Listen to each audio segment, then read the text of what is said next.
মাল্লাহুল মাওলা ফালাহুল কুল, যে আল্লাহর হয়ে যায়,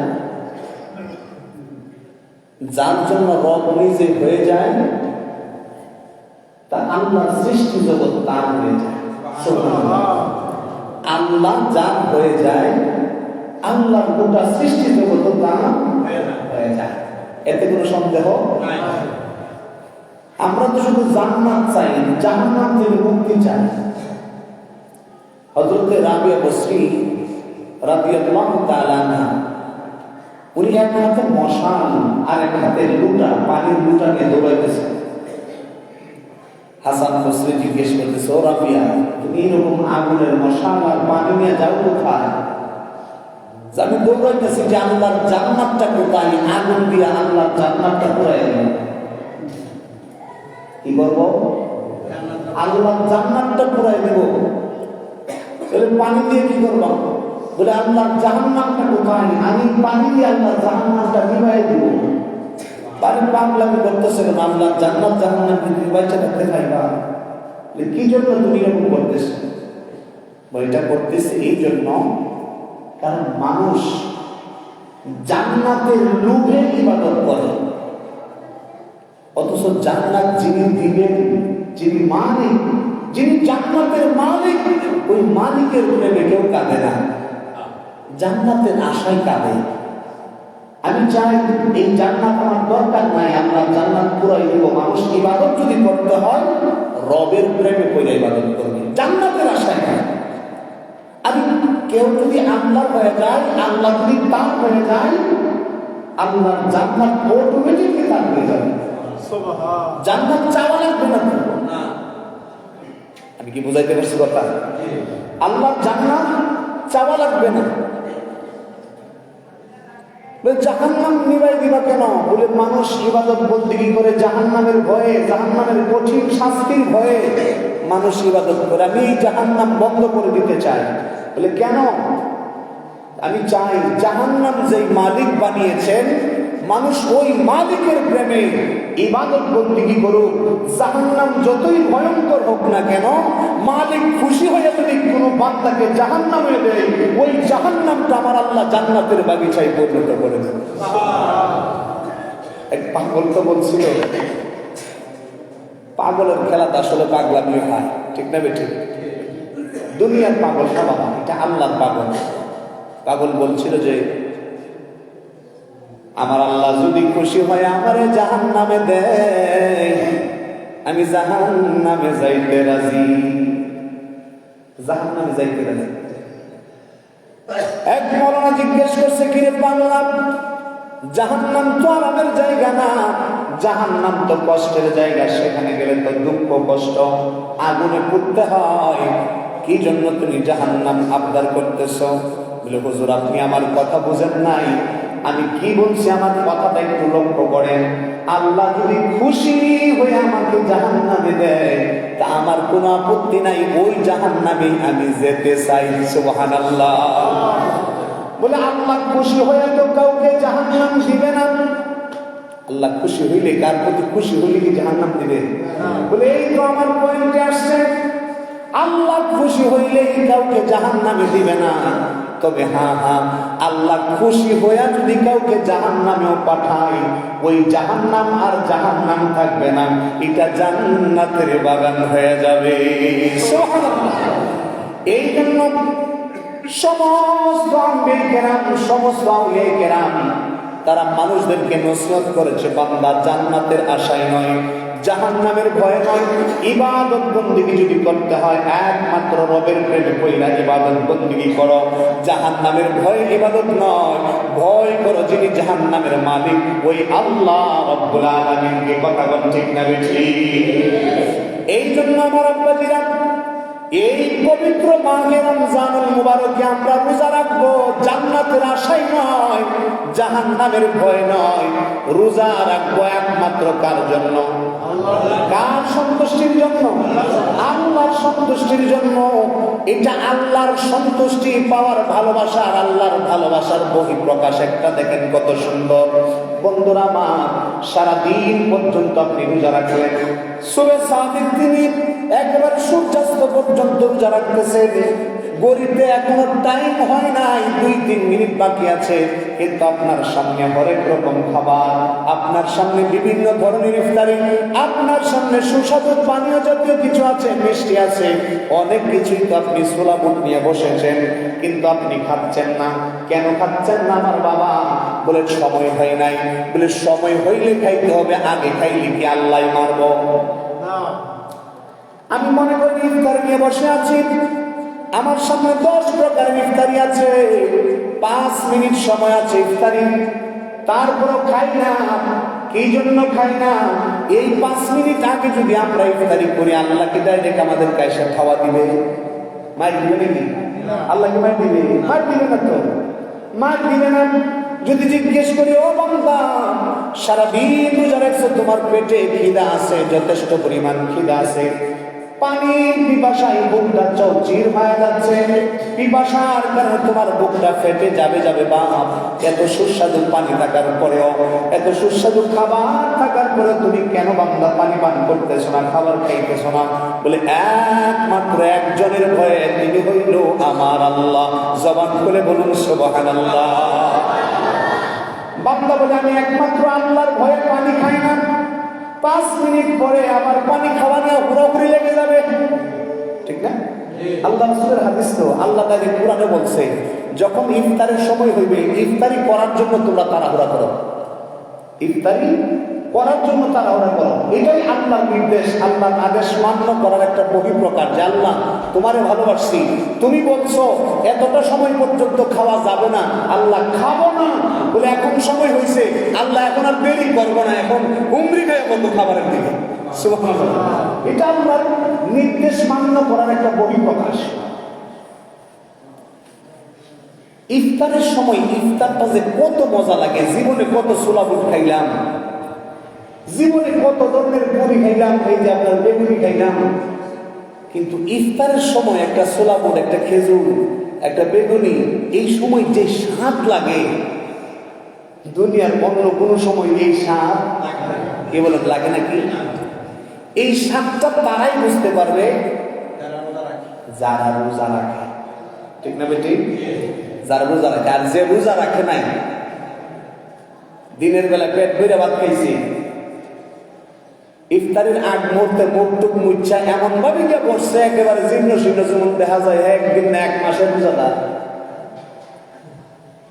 একজন রোজাদার একটা সুলাই অথবা একটা বেগুনির মধ্যে কামড় দিয়ে যে স্বাদ পাবে, একটা বেরোজদার রোজাদারের ধান কইরা ইফতারি করলে একদিকে আরো কুরমা পোলাও যদি দেন, ছাগলে ঘাস খাইয়ে তার মুখে মজা লাগবে, কিন্তু তার মুখে ইফতারি মজা লাগবে না বেরোজদারের মুখে, ঠিক না বেটি? ছাগলে ঘাস খাইলে ছাগলের মুখে মজা লাগবে, কিন্তু বেরোজদার যদি ইফতারি নিয়ে বসে, তার মুখে কুরমা পোলাও ডাইলে দিলেও মজা লাগবে না। কারণ আল্লাহ রাসূল তো বলেছেন, লিসাইমি ফারহাতান, রোজাদারের জন্য 2টা আনন্দের মুহূর্ত। কয়টা আনন্দের মুহূর্ত? একটা হলো দুনিয়ায়, আর একটা হলো পরকালে। দুনিয়ায় বললাম ইনদা লিফিত্রিহি, যখন বান্দা সারাদিন আল্লাহর সন্তুষ্টির জন্য রোজা রেখে সন্ধ্যাবেলায় যখন ইফতার সামনে নিয়ে বসে, ইফতারি যখন সামনে থাকে, সময় না হওয়ার কারণে আল্লাহর ভয়ে ইফতারি খাই না, ওই যখন ইফতারটা মুখে দেয়, তার মধ্যে এত একটা আনন্দ আসে, আমার আল্লাহ আরশে আজিম থেকে ফেরেশতাদেরকে ডাক দিয়ে বলে, এই ফেরেশতারা, ওই রকম বান্দা বান্দি বানাইতে না করছিলি, এই বান্দারে বানাইতে না করছিলি? আল্লাহ জিজ্ঞেস করবে ফেরেশতারা, কি ব্যাপার, তাদের সামনে এতগুলি খাবার, এত সুস্বাদু পানীয় নিয়ে তারা বসে আছে, তারা খাচ্ছে না কেন? আল্লাহ তারা রোজাদার। ফেরেশতারা বলবে, আল্লাহ তারা রোজাদার, তো রোজাদার হয়েছে কি হয়েছে, তারা খায় না কেন? বলে, আল্লাহ তুমি আল্লাহর ভয়ে খাই না। আল্লাহ পাক রব্বুল আলামিন ডাক দিয়ে বলবে, তাদের কি পিপাসা নাই, তাদের কি খিদা নাই? ফেরেশতারা বলবে, আল্লাহ তাদের পিপাসাও আছে, খিদাও আছে, কিন্তু তুমি আল্লাহর ভয়ে তারা খায় না। আমার আল্লাহ পাক রব্বুল আলামিন বলবেন, হে ফেরেশতারা, তারা যে আমি আল্লাহর ভয়ে খাবার খাইতেছে না, এত সুস্বাদু খাবার থাকার পরেও, খিদা থাকার পরেও খায় না, আমি আল্লাহ জানতে চাই ওই বান্দা বান্দিরা কি তারা যে আমি আল্লাহর ভয়ে খাচ্ছে না, তারা কি আমি আল্লাহর দেখছে নাকি? ফেরেশতারা বলবে, আল্লাহ না না না, আপনাকে দেখে নাই, আপনার হাবিবের জবান থেকে শুনে, আপনার কালামুল্লাহর কথা শুনে আপনার প্রতি এত ভয়। এই জন্য তারা সময় হওয়ার আগ পর্যন্ত আপনি আল্লাহর ভয়ে খায় না।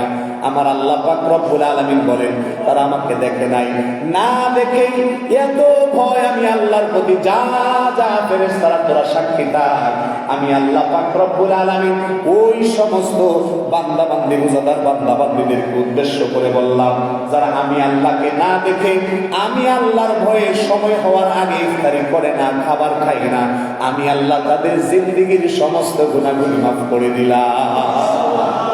ঘোষণা দিবেন কে? আল্লাহ বলবেন এই ফেরেশতা, ওই ফেরেশতা, এই বান্দা বানাইতে না করছি, হ্যাঁ এই বান্দা বানাইতে না করছি, দেখ আমি আল্লাহর দেখে নাই, আমি আল্লাহর জবানের কথা তারা শুনে নাই, তারপর আমি আল্লাহর প্রতি তাদের কত ভয়, তাদের কত বিশ্বাস যে আমি আল্লাহ তাদেরকে রোজা না রাখলে কষ্ট দেব, তাদেরকে ইয়া করব, আমি আল্লাহ নারাজ হব। এই জন্য তারা আমি আল্লাহর ভয় খাই না। যা বান্দা, আমি ঘোষণা দিয়ে দিলাম ফেরেশতারা তোরা সাক্ষী থাক, আমার ওই সমস্ত বান্দা বান্দাদেরকে আমি আল্লাহ মাফ করে দিব। গুনাহগারের গুনাহ যখন মাফ হয়ে যায়, গুনাহগার খুশি নেবে যা, কথা বলেন খুশি নেবে যা।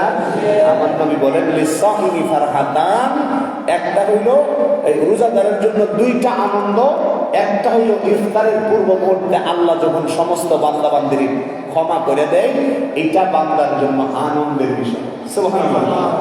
আর দুই নম্বর আনন্দ হইল ইনদা লিকাই রাব্বিহি, যখন আল্লাহ পাক রব্বুল আলামিন এই রোজাদারদের সাথে স্পেশাল আলাদাভাবে যখন আল্লাহ সাক্ষাৎ করবেন। কি করবেন?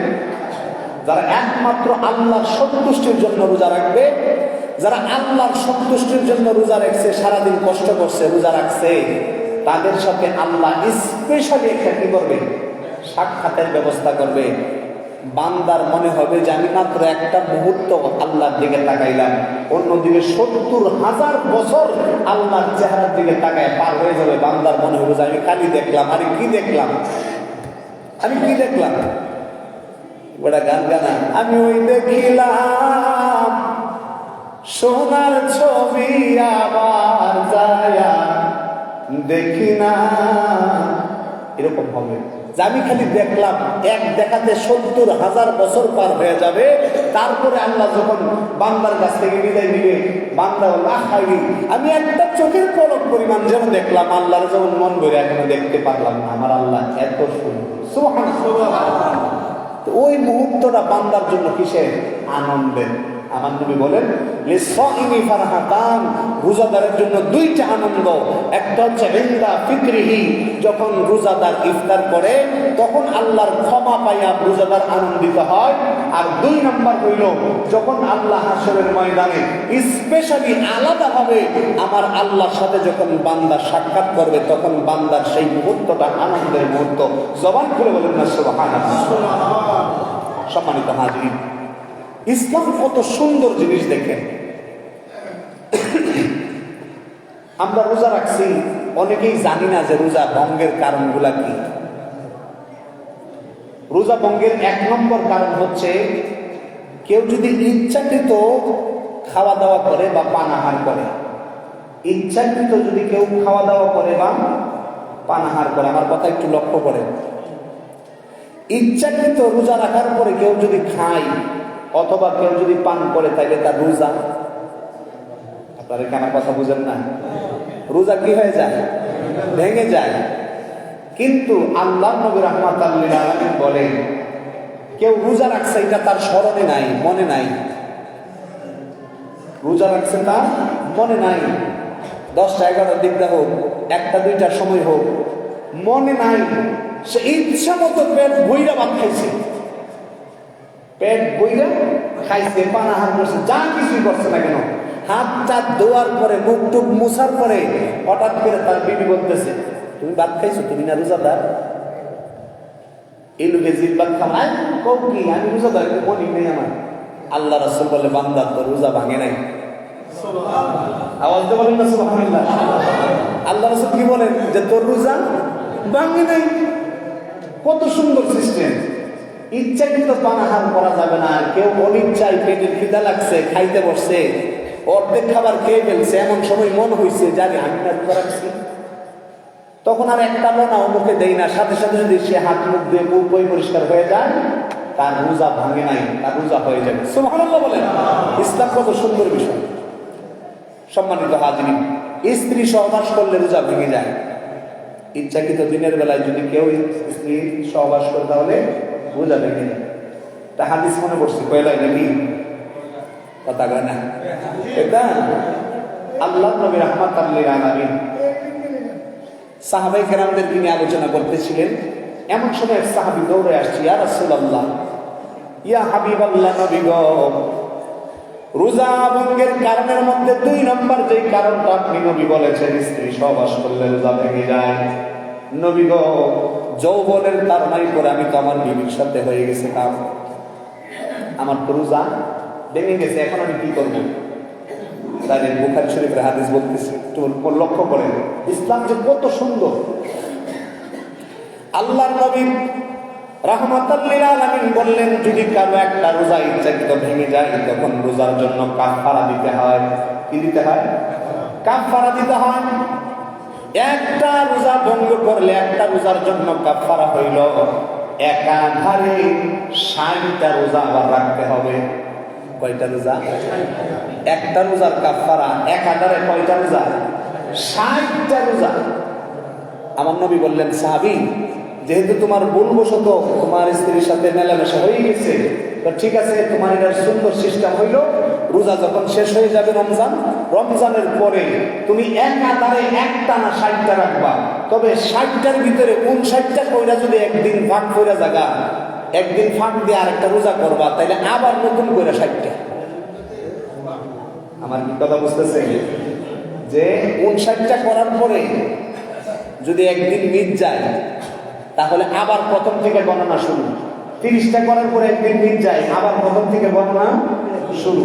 এইরকম ভাবে একাধারে কোনো ফাঁক দেওয়া যাবে না, একটানা 60টা রোজা রাখতে দেব। এই সাহাবী দাবি দেবে, নবী গো, ফরজ রোজা 30 রোজা ধরে আমি রাখতে পারছি না, মধ্যে দিয়া দিনের বেলায় স্ত্রীর সাথে মেলামেশা হয়ে গেছে, ইয়া রাসূলুল্লাহ 60টা রোজা রাখা কেমনে সম্ভব? এটা তো আমি পারতাম না। আল্লাহ রাসূল বললেন, এটা যদি না পারো তাহলে এটার বিকল্প ব্যবস্থাও আছে।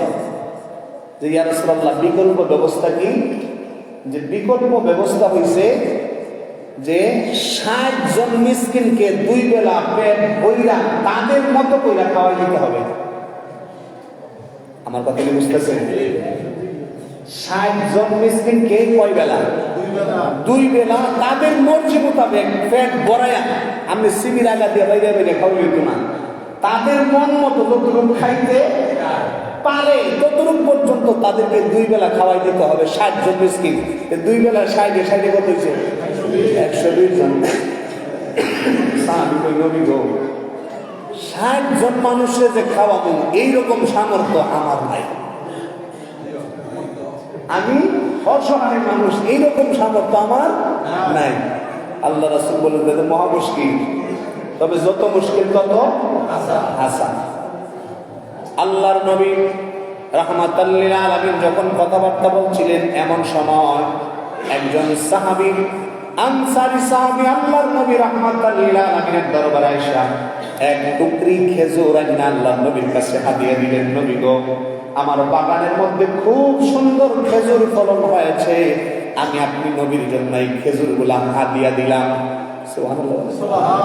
তা আমার নবী বলতেছেন, খেজুরগুলা দিলা, ঠিক আছে, ওই রোজা বাঙ্গুইনারে ডাকছে, ঠিক আছে, তুমি একাধারে 60টা রোজা রাখতে পারবা না, তুমি নিজে 120 জন মানুষের খাওয়াইতে পারবা না, তা ঠিক আছে, এই নাও, এই খেজুরগুলা তুমি গরিব মিসকিনের কাছে সুন্দর করে বাচ্চা দিয়ে দিবা, তোমার কাফারা আদায় হয়ে যাবে, রোজার কাফারা।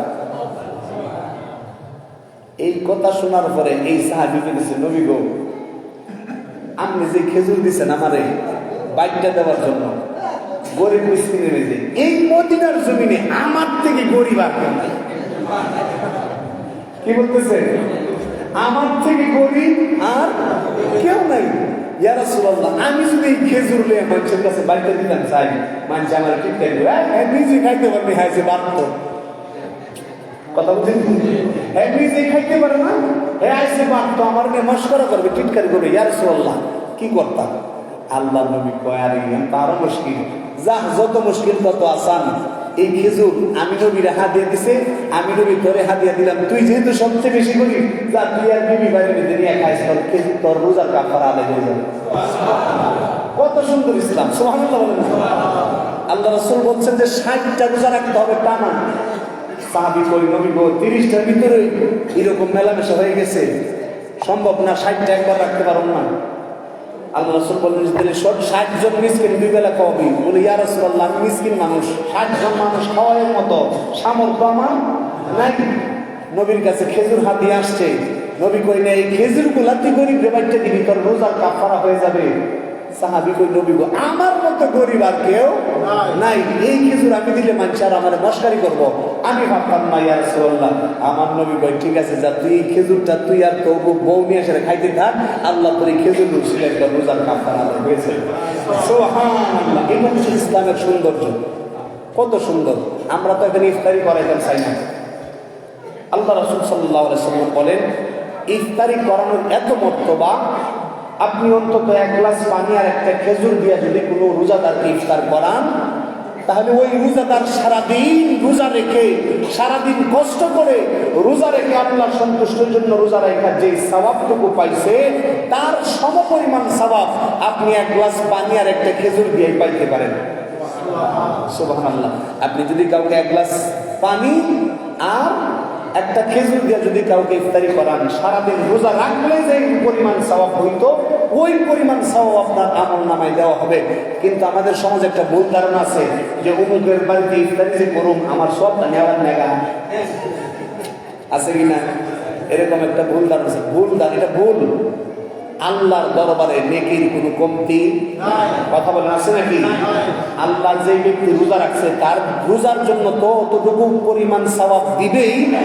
আপনি ইফতারি করার কারণে আল্লাহ তার নেকিগুলা আপনার দেওয়ার জন্য তার থেকে ছিনায় নেওয়া লাগবে না। আল্লাহর দরবারে নেকির কোনো অভাব কি বলেন আছে নাকি?